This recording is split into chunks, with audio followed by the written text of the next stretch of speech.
Халық мені кім дейді? Жұрттың көбі Жақия пайғамбар деп есептейді.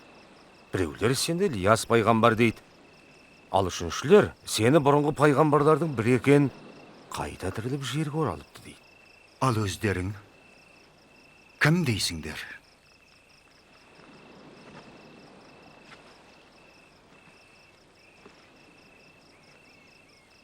Құдай жіберген құтқарушысың.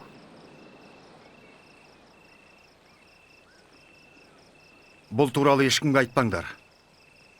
Құтқарушы мен болсам да өз халқымнан азап шегіп, өлтірілемін. Бірақ үшінші күні қайта тірілемін.